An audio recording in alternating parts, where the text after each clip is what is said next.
He wants people to build their own brands and to engage with their audience in truly authentic ways.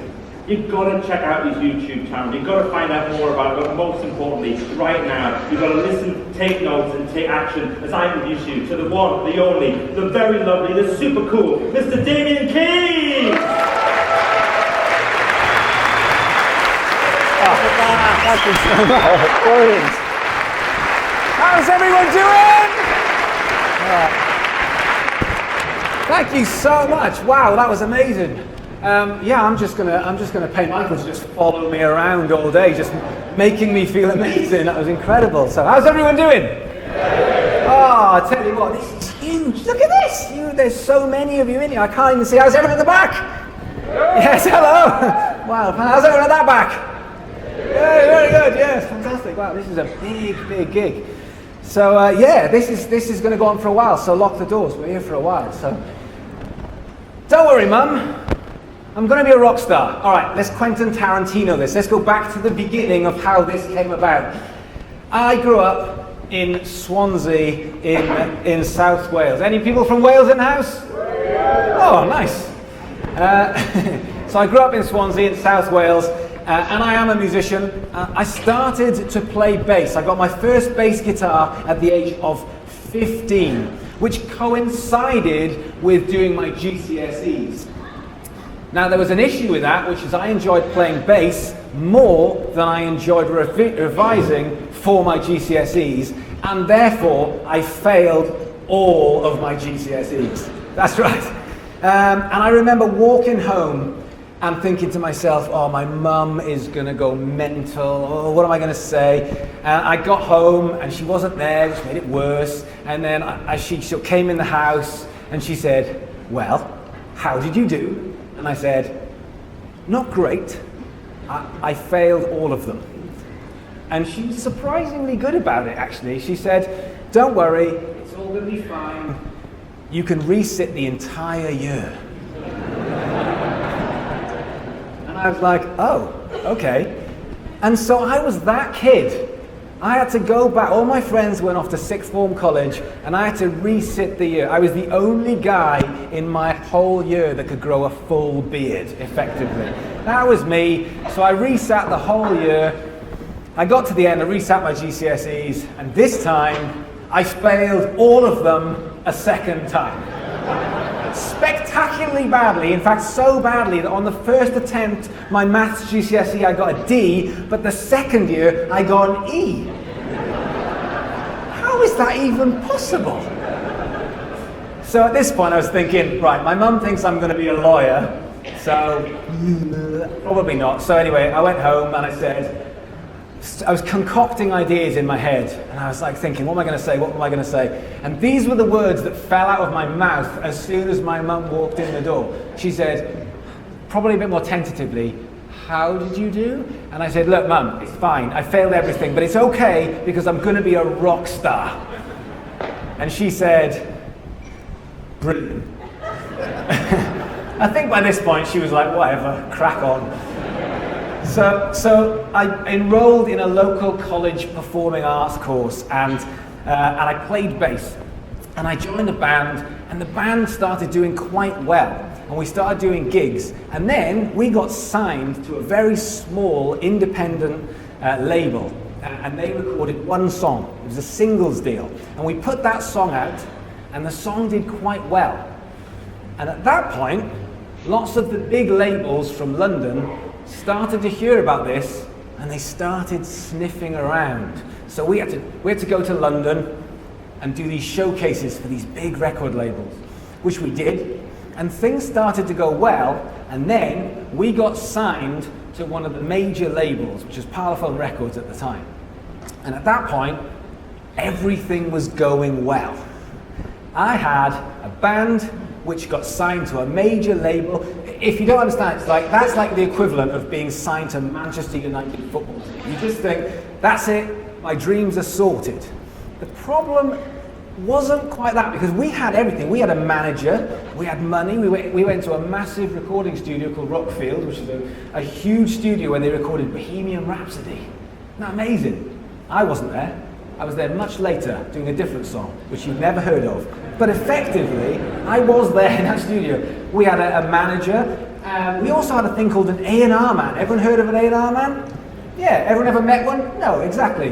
They're kind of like unicorns or the G-spot. They don't really exist. But we had one, and he was great, and he told us we were going to be the next U2. So I was like, well, that's good, because that's what I told my mum, so it's fantastic. So we made this record, and at which point the record label shelved us. Now what that means is that's the equivalent if you have just signed to Manchester United, but you are kind of playing in the reserves, and you're waiting. And we waited, and we waited, and we waited, and we waited, and we waited. I was 18 years old, so I didn't really understand the music industry. So we waited, and then one day we were like, something's got to happen, we've got to do something. So we went to our manager and the A&R guy, the label, and we said, we really think we should put this record out because otherwise we definitely won't be successful. And they said, you're right, we should put this record out. So they did. They put our record out. The problem is the only person who bought it was my mum. She was very supportive. So at that point, we got dropped off the label. So I had a meeting with the manager and effectively the rest of the band, and I said, what do we do now? And he said, that's it, it's finished. So I was like, okay, so what do we do now? And he said, I don't know, get a job. So I was like, okay, brilliant, I'll get a job. So a friend of mine worked in the local shampoo factory, and he said, don't worry mate, I'll get you a job. Legend. So my job at the local shampoo factory was to stand at a conveyor belt with 4 other people, and a guy at the end would pick up shampoo bottles and they'd put it on a conveyor belt, and this conveyor belt would bring these shampoo bottles down. Now my job was to pick up the shampoo bottle and wipe the top. That was the entire job. That was the whole, there was no more job, that was the job. And I was doing this for ages, wiping tops, and I was thinking, what is going on? So I put the shampoo bottle down, and I looked at my friend and I was like, what? This is rubbish. And he was like, yeah, you get used to it. Just picking these bottles up, and I was like, you get used to it. So how long have you been doing this? And he said, 7 years. And I was like, no way am I doing this for I'd been there for 3 hours at this point. I was like, no. And I just thought, that's it. Do you know what? I'm leaving. I'm not doing it. I've had enough. And I just thought, that's it. And I left. I did polish the shampoo bottle first because I have got standards, and I put that down. But then I left. And I remember thinking, I don't know what I'm going to do. I failed at everything. I'm really, really good at failing, but effectively, I can't go back to the shampoo factory. And now my life is basically that. I'm not going back to the shampoo factory. That's my life, effectively. So whilst I was going, I decided I needed to get out of Swansea. There wasn't really much happening. So I moved to England. I moved to near London. And effectively, this became my day job. It's pretty cool, isn't it? All right, technically this wasn't quite my day job, but basically, I don't know if any of you know any musicians or are musicians, but the life of a musician is quite up and down. Lots of down. But every so often, an up. So this is Hyde Park. So I played, I always say this up and down story where the biggest gig I ever played was in Hyde Park, and it was 150,000 people. And I was just, they took us all there, and we had this massive stage. I was 20 odd years old, and we had to do a sound check. So it was the day before, and I'm looking at all of these fields thinking, this is huge, this is going to be filled with people. Anyway, so I'm doing the sound check. Eric Clapton is literally, he's like 2 foot away from me, and I'm trying to play it cool, but at the same point I'm kind of like, so he's there, right? But next to him is another guitarist, and that guitarist is called Dave Gilmour, and he was in a band called Pink Floyd. Yeah, wow. That was what I was thinking at the time. So Dave Gilmour's standing there. And then, about 6 foot the other way, Pete Townsend, the guitarist from The Who. I know, it's crazy, right? It gets much crazier, right? He's kind of over there. He doesn't look so happy. He's looking a bit angry at me, but that's fine. And then I look behind, and on drums, literally a few feet behind me, is Taylor Hawkins, who is the second best drummer of the Foo Fighters. He is literally on drums. He's giving me this big cheesy grin, and I'm like, oh my God, all of these crazy people. Gary Glitter is in the corner, but we don't talk about that, it's fine. But all of these famous people are effectively around me, and I'm like, this is crazy. And I'm looking out on these fields, and then the next day, we played to 150,000 people. You couldn't see the back of the audience. So I was standing there and I was playing. And then Pinball Wizard. You remember that track, Pinball Wizard? Yeah, that's what we're playing. And the keyboard player starts, ding, ding, ding, and I'm like, oh, and I'm looking out, and it's just a sea of people. I can't really see anybody. Every so often someone waves and I go, oh, hello. But other than that, it's just the sea of people. And we played Pinball Wizard and a bunch of other tracks to 150,000 people. And I remember looking out and thinking to myself, can my life get any better than it is right now? Fast forward 3 days, and I am playing in a social club just outside of Guildford, in a place called Lightwater CIU Working Men's Club, in front of approximately, I say approximately, 5 people. There's only so much approximately you can kind of do. It was 5 people.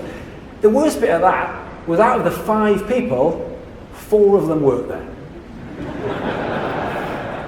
So I'm playing at Lightwater CIU, scratching my head, and then I think to myself, oh no, I know what the next song is. The next song is Pinball Wizard. And 3 days ago, I played this in front of 150,000 people. But now I'm about to play it to 5. And I was thinking, can my life get any worse than it is right now? And as I thought that, this little old lady just popped up from nowhere and she said, can you be quiet? We're trying to play the bingo. And I thought to myself, yeah, absolutely, it can get so much worse.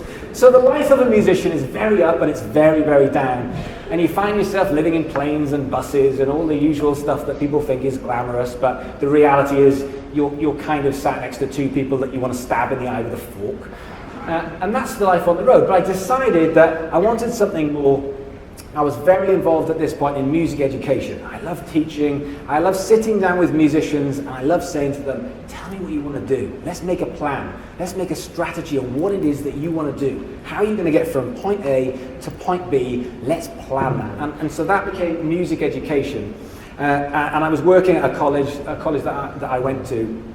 And we decided one day, a mate of mine who worked there, we decided that we were going to leave and we were going to set up our own music college, which is what we did, effectively. So we left and set up a college called BIM, which was at the time the Brighton Institute of Modern Music. And our plan was to very, very small, just to look after musicians, and it kind of got bigger and bigger. And then we moved from where it was in Brighton, and we took on a second centre, which was in Bristol, and then all of a sudden there was Manchester and Dublin and Germany, and it just got bigger and bigger. And actually, I literally just found out yesterday that BIM has just been taken from private music college status to officially a university. Amazing! Stick that, no GCSEs. But yeah, so that was amazing, and I found I loved business. I built a bunch of other businesses, again, all based around kind of music education. I have a management company and an agency where we're able to train musicians and get them out into work, and it's now become this. You know, when you build a business and you just go, this will be fun, and all of a sudden it's this big thing that you're in it every day. And so I love building businesses, but who remembers back in the day when adverts were kind of, print adverts? Do you remember when you used to advertise in magazines and on the radio and TV and all that kind of stuff? Yeah, crazy. So that was the day. The day was basically very, very much not digital advertising, it was traditional advertising. Now, who remembers, because obviously I'm in the music industry, I remember music, but this is something you might remember. Who remembers when you had to get off your arse and buy music. Yeah. Some people in here are going, really? That was a thing. You literally had to get off your ass, for me in Swansea, get on the bus, go to town. Yeah, now you know what I'm saying. Go to Woolworths. That's where we went in Swansea to buy our music. Go to Woolworths and buy music and pick and mix. That's where we went. And so, because of that, the way the music industry used to work is we had to have physical product.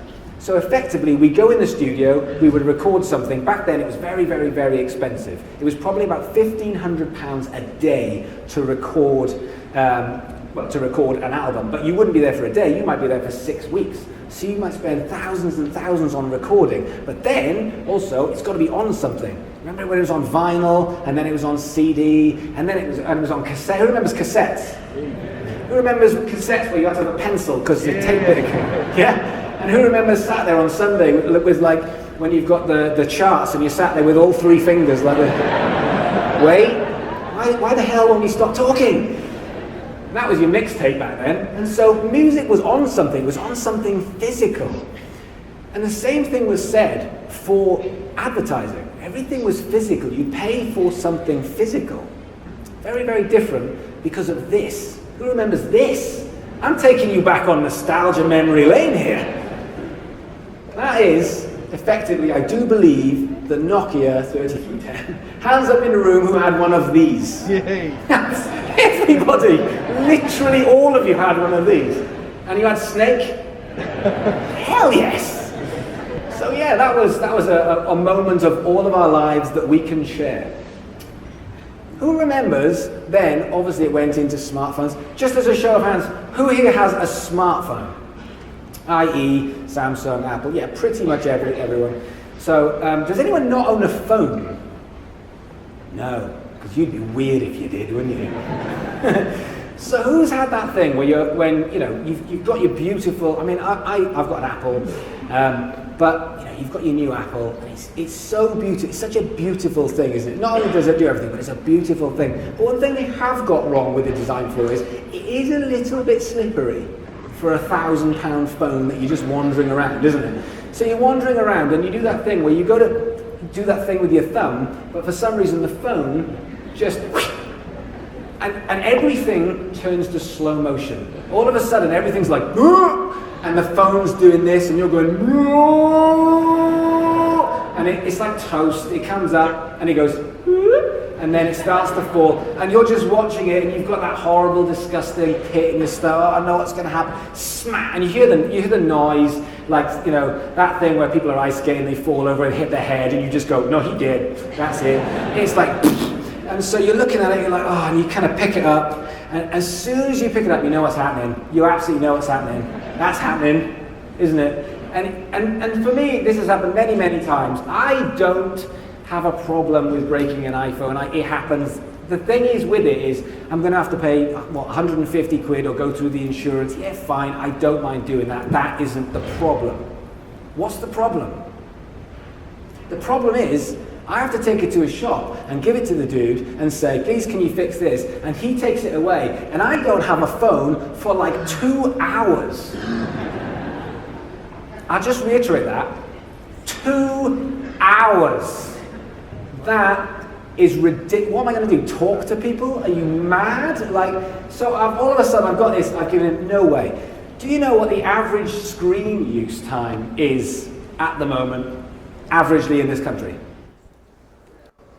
I heard a lot of, so I'm going to go, yes, that's right, 3.5 hours, exactly. But it could go more, so it's 3.5. I checked mine. I've actually got mine set up so it tells me on a Monday morning how much of a disgusting human being I am. And it says, do you know how much screen time you've had? And I feel obliged and I look at it and I feel dirty. But effectively, my screen time is pretty much 5 hours a day.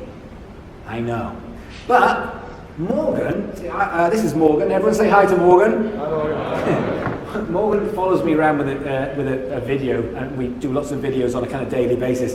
But Morgan's quite young. Morgan's 20. So Morgan's screen use, when I checked his, was over 6 hours a day. And it even had that little thing saying that it's gone down since last week by 35%. So he was on over 7 hours a day. That is a hell of a lot of Tinder. Let me tell you, that's a lot. It's a lot of damage. So effectively, we are spending all of our time on our phone. This is nothing new. I'm not here to say, hey, has anyone heard about social media? It's just the amount that we are using our phone. We're all doing this. Did you know that in some countries like Germany and China, they've actually started inventing new signposts like this? That's an actual sign on the road to say, look, there's phone zombies. Can you just be careful because they're not paying any attention? That's an actual thing that happens. It's crazy. So we are spending all of this time on our phones, on social media a lot of the time. The only time I'm not happy to have my phone in my hand, the only time where this becomes annoying to me is when someone phones me. Yeah, you know that. You know, what are you doing? Phoning me. What is this, like 1992? What's going on? And I'm looking at my phone being like, how dare you phone me? Have you not heard of WhatsApp or Instagram? Text me. I will get back to you on my own time. Other than that, I'm very happy to have my phone in my hand, as are most people. We use our times. The problem is as a lot of people are probably thinking right now, is that very healthy? Not really. Probably not healthy to be on your phone that amount of time. So, there's this bloke. Anyone know who this bloke is? Yeah. He's a robot. No, he's not a robot. Mark Zuckerberg, quite a famous dude. He's quite important in the world of social media. But effectively, last year, he admitted that being on social media for too long may possibly be a bad thing. But he came up with an answer. And that answer for being on social media for too long was more social media. You can see which side he's on, can't you? But what he actually said was, look, if you are just scrolling through cat memes, if you are just on social media for the sake of it, it's probably not great. So last year, they did something drastic. They changed their algorithm. Who remembers this, where a year ago they changed their algorithm? So we were all doing stuff, putting stuff out on Facebook, having a whale of a time, and then all of a sudden one day we put something out and nobody saw it. Yeah, we got really angry about that, didn't we? So Mark Zuckerberg said, meaningful interaction is the key to mental health. So effectively, Mark Zuckerberg is saying, this is what we're going to work on. We are going to take away a lot of the marketing reach, and we're going to make, when you are on social media, important to you. So effectively, we want you to talk to your friends and your family, but what we're not too fussed on is that person that you met drunkenly 4 years ago at a party and went, hey, dude, put me up on Facebook, yeah, and then left, and you never saw them ever again. They also know that your mates constantly go, like this page, like this page, like this page. Everything, there's too much noise, we're all doing that. So effectively, he said, let's make this more meaningful. So here's the thing. Meaningful interaction is what Mark Zuckerberg is saying. So if the answer is meaningful interaction, what's the question we should be asking? How do we deliver meaningful interaction? Because we don't do that. What I see when I'm watching people who market stuff is the way that they consume versus the way that they market are very, very different. Because they say, I need you to do this, I need you to think this, push media. Especially in the music industry, you get this. They go, watch my video, come to my gig, listen to my music, go to Spotify, demand. The problem is we get in that all of the time. Do you know the average person sees 5,000 adverts a day? We've kind of zoned out to this sort of stuff. So effectively, this meaningful interaction, he's given us the answer. So for social media, if we want to play the organic game, and let's face it, for most of you will have realized this, the organic game is very much on the ropes. So if we want to play the organic game, we have to do something special. We have to play the game and provide meaningful interaction. Because if we don't, there is another option. And this is one that Mr. Zuckerberg is very, very happy with. Because if you don't want to, what you can do is pay for it. Money. Absolutely. So Instagram ad spend is predicted for this year at $7 billion. That's a lot of billion. But that's up 32% on last year. And it's predicted to go up 75% in the next 5 years. People are realizing that they are not getting their message across, so they're starting to put money into it, realizing that is what the platforms want. There is a problem now. It comes at a price, that price of noise. Everyone's doing it because of this little button here. How many people here are on, or their businesses are on Instagram? Wow, not as many as I would think. Some of you guys need to talk to me later. This button here means that whilst you're pushing the content out on social media, you can now pay for the people to see it. Social media realize that we are not getting the reach, but we need our fix.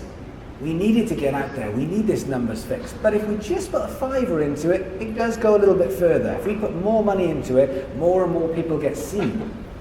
So what it means is, whereas a year or 2 years ago, I would have been standing here saying, everyone's a marketer, everyone, because it doesn't matter whether you're part of a company or a person, when you post on social media, you want people to see it, so therefore you are a marketer. Well, things have slightly changed because of this algorithm shift, and now everyone is an advertiser as well as a marketer. Everybody is pushing their message and paying for it. The problem with that is, we are living in the greatest time for advertising there has ever been. But we are also living in the worst time ever for ad creative there has ever been, because people are just pushing money into anything. But ads are incredible on social media nowadays. So let me tell you something. When we started BIM, which was the music university, I can say that now. When we started BIM, the music university, we couldn't afford TV, we couldn't afford radio, so we paid for magazines. Who remembers magazines? They were these things with paper in them. They were like, you don't really see them anymore. And so we paid for a full-page advert in specific magazines. Now, we're musicians, and we were looking for drummers, guitarists, bass players, singers, musicians, effectively. And there were specific magazines. There was a magazine called Rhythm. There were 3 magazines about guitarists, which was Guitarist, Total Guitar, and Guitar Techniques. And there was also a magazine for bass players called Bassist. Gone now. And so we took out a full-page ad in all of these every month for the year. So we basically paid every month for one full-page ad. 13 months of the year. Go figure, I never really got that one, but 13 magazines a year, we'd pay 13 grand a year for each of those magazines. But there was a problem with that. Our demographic to get people onto our courses, our demographic was around about 18 to 22. But the people who read these magazines were 15 to 65. But this was the most concentrated way that we could get to these musicians. So we were paying £1,000, and for the 30,000 people that read that magazine, a very small percentage of them would fit in to that demographic of 18 to 22, 18 to 23. But we're paying all of this money. Fast forward to now, you would not believe the targeting that can happen now with digital advertising. I can target you sat in this room. Crazy. Not only that, I can target age, demographic, area. I can target what foods you don't like, what allergies you've got. It is insane. And so when it comes to those 18 to 22, 18 to 23-year-old musicians, now I can really target them. And the best bit about it is, I'm not even paying loads of money. I'm just paying for the people who I want to see it, to see it. It's a crazy time. And people say to me things like, oh, Facebook ads are rubbish. And I'm like, no, you're rubbish. They're amazing. That is the equivalent of me giving my guitar to my mum and her going, blah, blah, blah, blah, and going, this is broken. And I'm like, it's not broken, mum, you're crap. Facebook adverts are amazing, but they're technical. So they do take a certain amount of getting used to.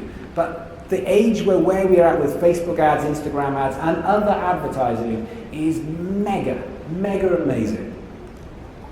Which goes to show one thing.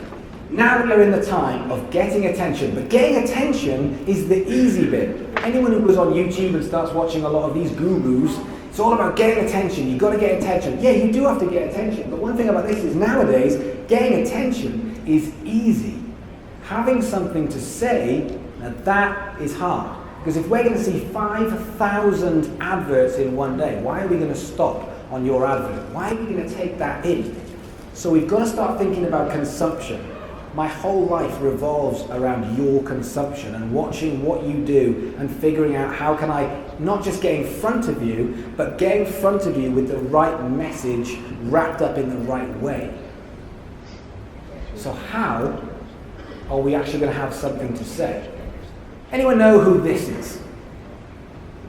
Nobody. Nirvana, absolutely. So let me tell you a story. In 1988, I think it was 1987, 1988, there was a band called Def Leppard. Anyone know Def Leppard? Yes, I was a big fan. Def Leppard released an album called Hysteria. That album, which was massive, cost $5 million to make. $5 million. It was a huge production. It went on for ages and ages and ages. But when you listen to it, you can really hear the production. It was a work of art. It had never, ever been done before like that.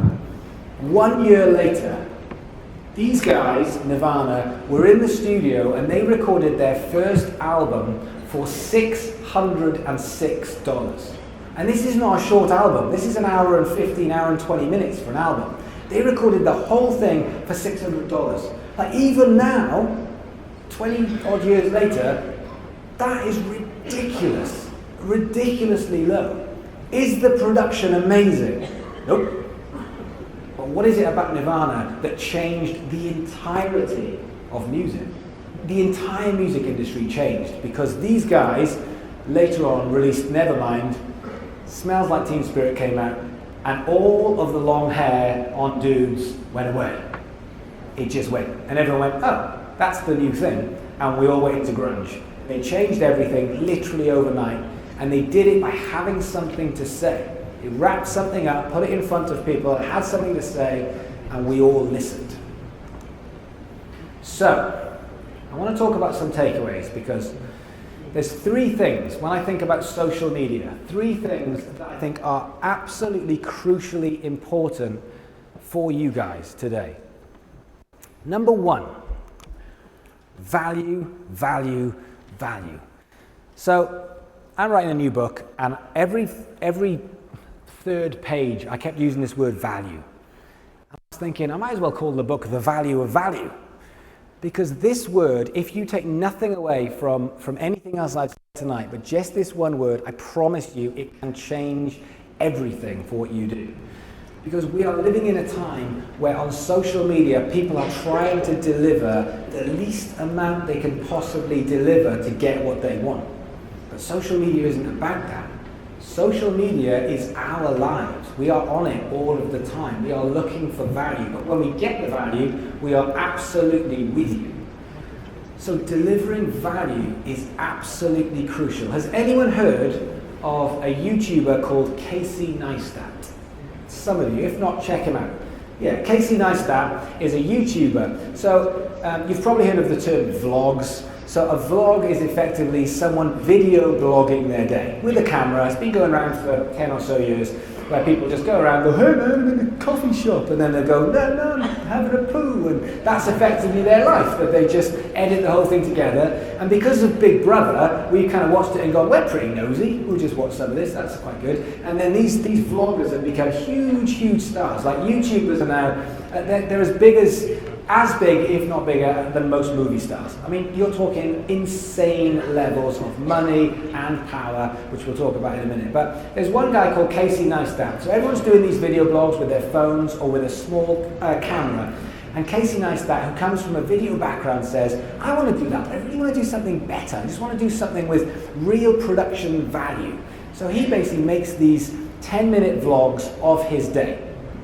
But he thinks differently to everybody else. Because everybody else is going, here's my day, I'll put it up there, if you like it, great. Casey doesn't think like that. Casey thinks like this: I will trade you 10 minutes. That's what I'm going to do today. I'm going to trade your time for something that I can do. So then he starts to think, so in which case, if I'm going to trade you your 10 minutes, what can I give you to get that 10 minutes? So he says, okay, what if I hire a supercar? I'm going to do better than that. I'm going to fly to Dubai, and then I'm going to hire a supercar, and I'm going to take my skateboard. And so then I'm going to see if I can attach me and my skateboard on the back of a supercar in Dubai and see how fast that I can go without falling off. Would you give me your 10 minutes? And we all go, yeah, that sounds brilliant.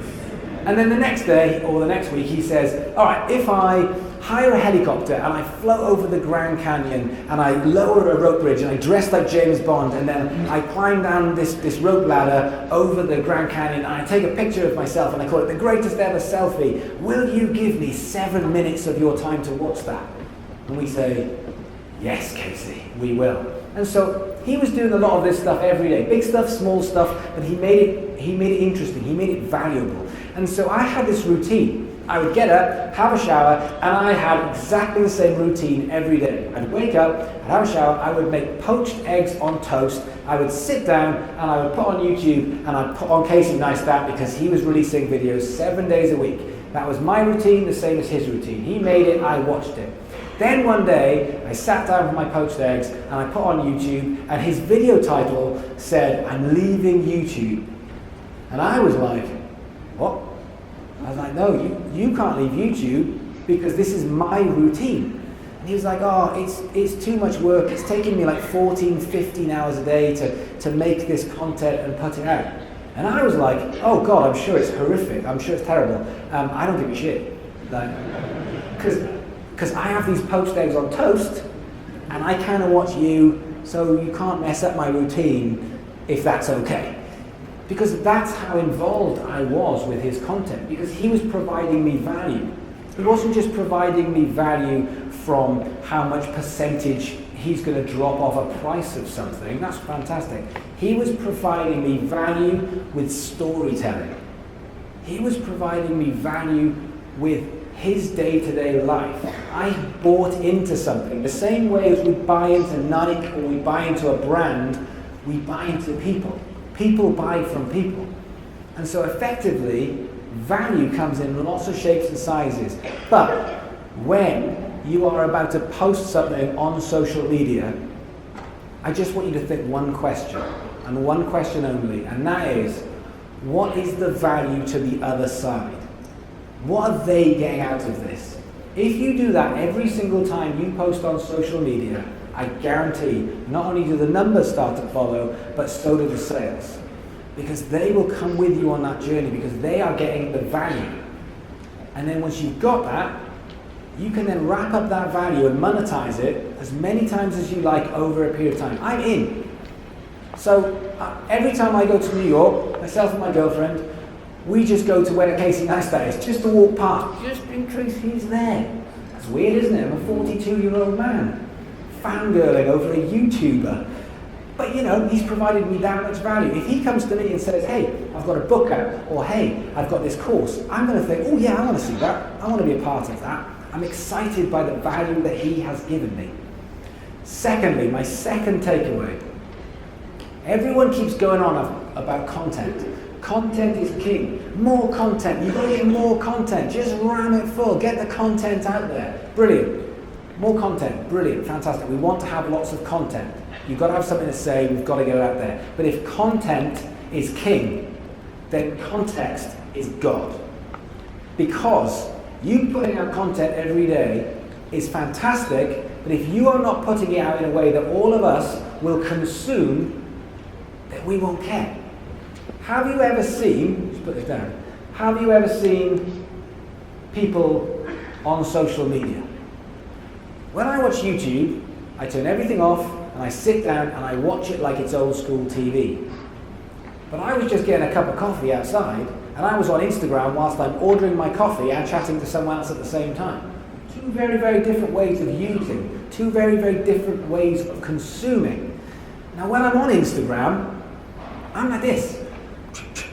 Do you know, every fifth picture on Instagram is now a sponsored post, and every second story. So if you're on Instagram or Facebook, they've got stories now as well.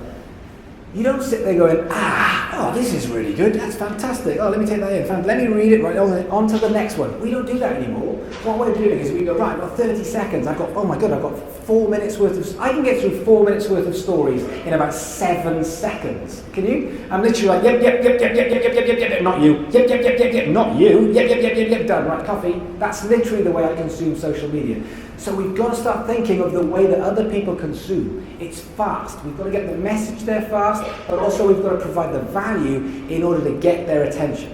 Again, getting their attention, not hard. I can stand up on here, it's fantastic. I'm so blessed to stand up on here in front of such a sexually attractive audience today. But if I have nothing to say, and you just go, well, so dull and boring. What did he say? I can't even remember. And you leave, I will never be a part of your life ever again. I've got your attention. What does that mean? Now I have to do something with your attention. I have to nurture that attention. I have to give you value. I have to do something that makes you want to remark or share or come and say hi. Any of those things. That's where the value is, but you need to put it into context. Context is now everything, because anybody can now advertise on Instagram or Facebook, and it's pretty easy. You get boosts on Facebook, you've probably seen them. You get promote buttons on Instagram, and I can share a photo for £2 to anywhere in the world. So now my Instagram is just a bunch of people doing things, and all of a sudden I'm scrolling up and there's some dude playing Wonderwall at me, and I'm like, who's that guy? And then I'm scrolling up and there's like, oh, some dude with a six-pack. He's probably promoting some kind of PT sessions or some kind of gym. I don't see it. I just go, dude with six-pack. That's weird. Get off my screen. Like, there's no reason for me to get there because I'm not getting the context of what he's trying to say in the advert. And thirdly, look after people like they have never been looked after before. So when you are starting to do stuff on social media, you're starting to post your content, you're starting to get feedback, you're starting to get comments, you're starting to get messages, DMs. It is outstanding how many people tell me they're struggling with social media, and then when I go on their social media, either they're not posting, or when they are posting, they are getting people to comment and they are being left alone. So I'll put that into context. I've just done an awesome gig, right? Not here, I'll leave you to decide that. I've just done this awesome gig, and I walk off stage, and some dude comes up to me and he goes, oh, Damian, that was sick. Imagine if I went,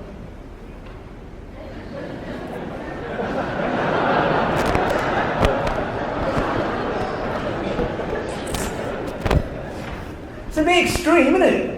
But we do that all of the time, every day. Cheers, bro.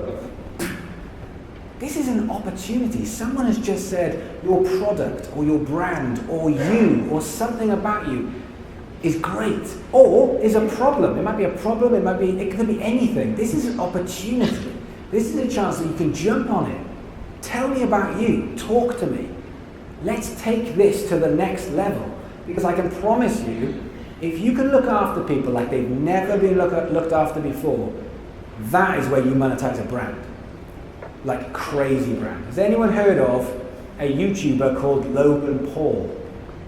Yes. If not, you might have heard of someone called the Kardashians. These people have a lot of influence.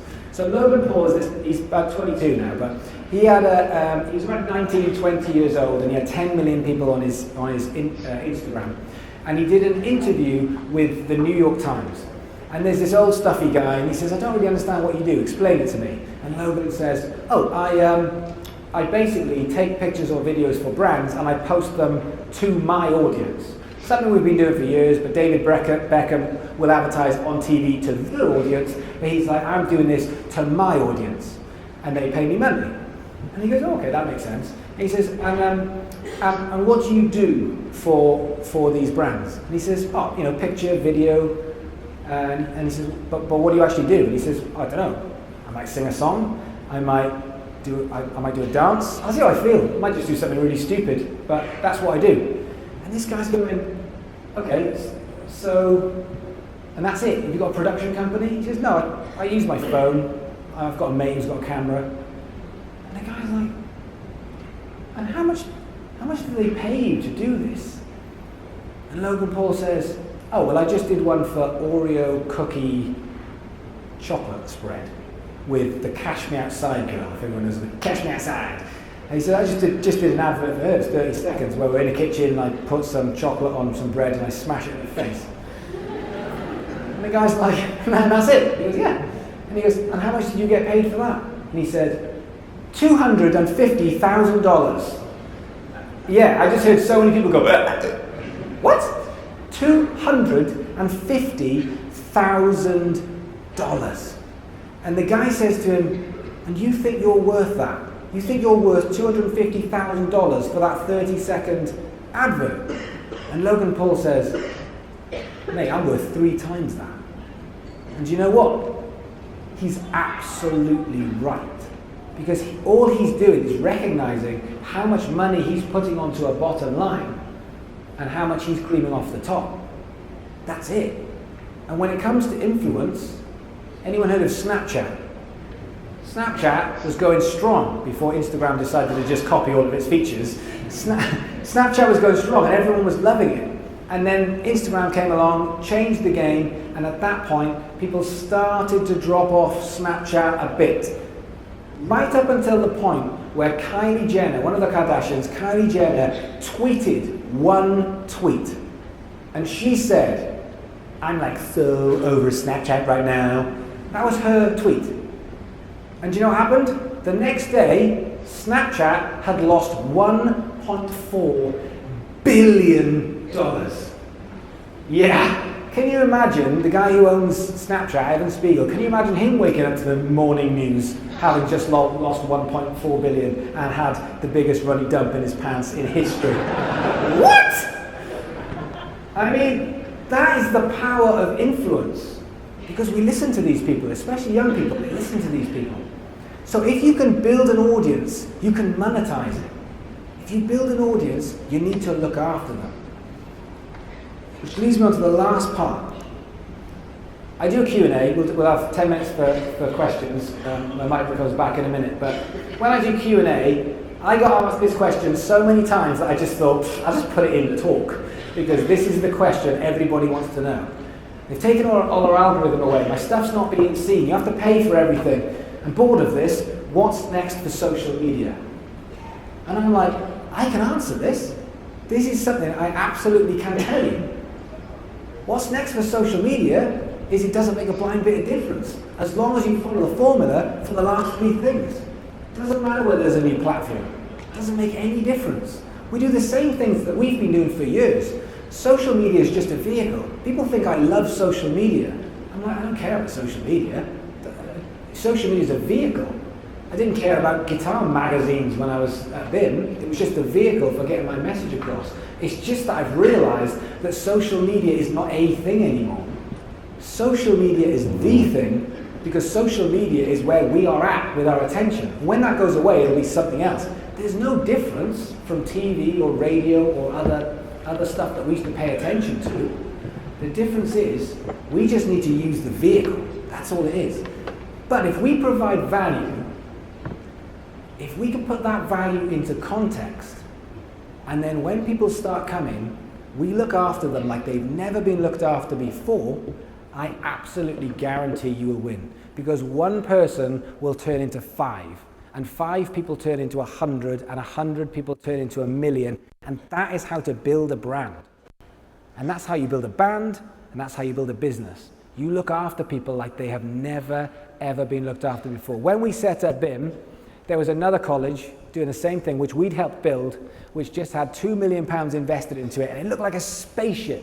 And when we left, all we had was a table and a pad of paper. And at the time, I remember thinking, how can we possibly compete with this other college in Guildford, which is just so massive, it's got so much money, and it's got 8 years worth of tradition. Looking back, it was the other way around. I just didn't see it.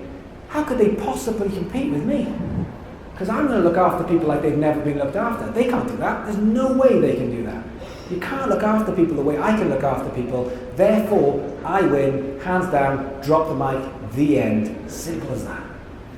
So if you think about what is next for social media, the same as it was yesterday, the same as it was a year ago, we're going to bring people in by bringing them value within the context of what they're doing, and then we're going to look after them like they have never, ever been looked after before. Thank you so much. Hopefully, we're going to do some Q&A with Michael. So thank you very much.